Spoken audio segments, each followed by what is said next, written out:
Je sais que souvent les Français sont très étonnés que les montants sont très hauts en Allemagne. Et ils ont des difficultés de comprendre pourquoi c'est comme ça. Je m'appelle Anna-Mathieu Schröder, je suis avocate à Kiel et je suis spécialisée dans les matières de droit familial et droit d'héritage.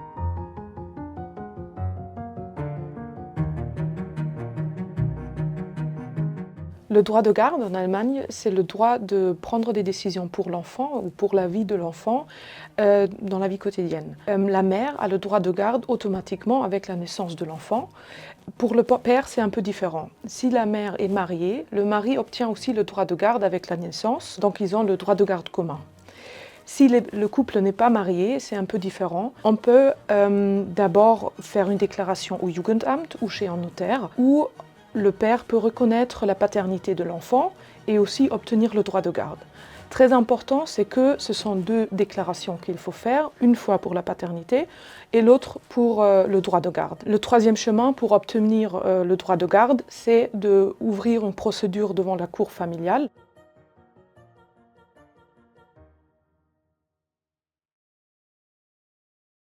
Alors, le droit de garde peut être retiré du parent si la cour voit un danger pour l'enfant. Par exemple, si le parent est toxicomane et il y a le danger d'une négligence de l'enfant ou s'il y a une violence de la famille, la cour peut retirer le droit de garde en totalité. La autre façon de perdre une partie ou le droit de garde total, c'est si les parents n'arrivent pas à trouver un accord en cas d'une séparation ou un divorce. Alors normalement, avec une séparation ou un divorce, le droit de garde reste commun. Donc les parents doivent quand même se organiser et trouver une solution pour toutes les questions sur l'enfant. Mais s'ils n'arrivent pas, la cour peut prendre le droit de garde et donner à un parent. La cour ne va pas nécessairement prendre le droit de garde en totalité, mais peut-être seulement des pièces. Mais il va dire, OK, le droit de garde concernant la scolarité est transmis à un parent.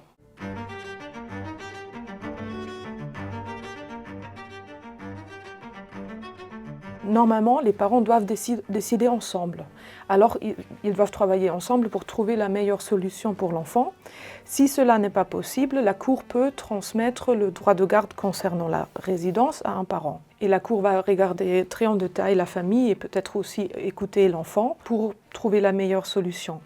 Ce qu'il faut savoir et qu'il ne faut pas faire, c'est pas de prendre l'enfant et mettre dans un autre pays sans le accord de l'autre parent, parce que cela n'est pas possible. Donc il faut toujours être en dialogue avec l'autre parent ou avoir une décision de la cour qui permet de prendre l'enfant dans l'étranger.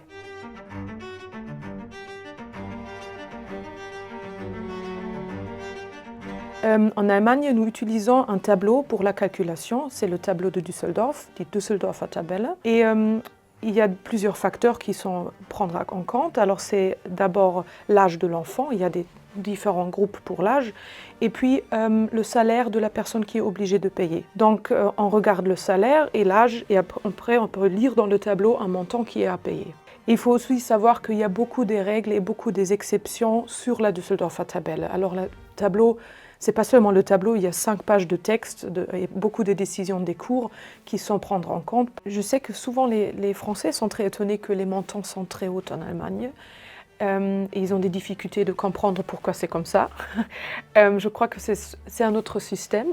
Il faut se rendre compte que c'est un autre système. Il n'est pas meilleur ou pas plus mauvais, c'est seulement différent que celle dans l'autre pays. Il faut toujours être à jour avec le tableau, donc chaque année il faut regarder de nouveau comment ça a changé. Dans le tableau, il y a aussi un montant de minimum qui reste pour vous. Alors, c'est pas comme ça que vous devez donner tout votre salaire pour les enfants, il reste toujours un montant pour vous-même.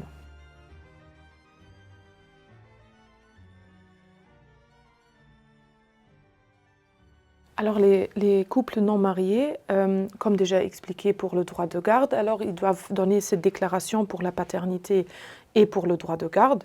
De l'autre part, pour la pension alimentaire, aussi la mère non mariée a un droit à une pension alimentaire après la naissance de l'enfant pour un certain temps où elle n'est pas obligée de travailler ou travailler moins.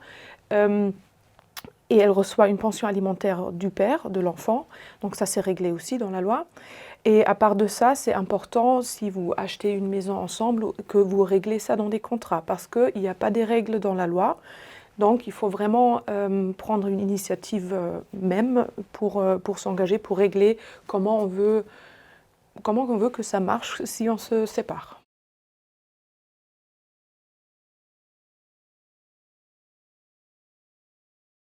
Alors pour les couples franco-allemands, ce que je vois, c'est que c'est très important que les gens se informent avant sur les droits qui sont là en France ou en Allemagne, parce que souvent les couples, après une séparation, ils ont étonné quelle loi est applicable, et il y a toujours un des deux, donc c'est pas la loi de son pays. Donc il y a quand même des différences culturelles dans les deux pays. Et donc il y a toujours un des deux qui se trouve un peu au désavantage ou qui ne comprend peut-être pas tout.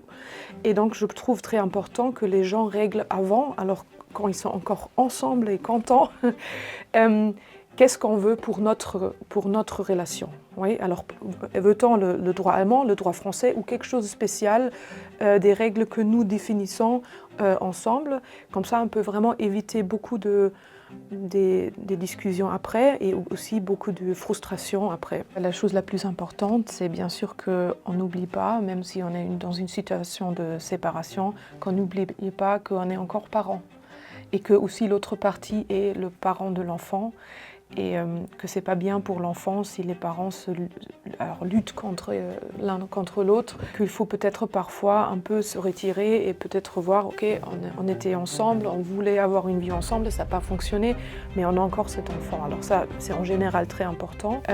Et la Cour prend ça aussi en considération avec ses décisions.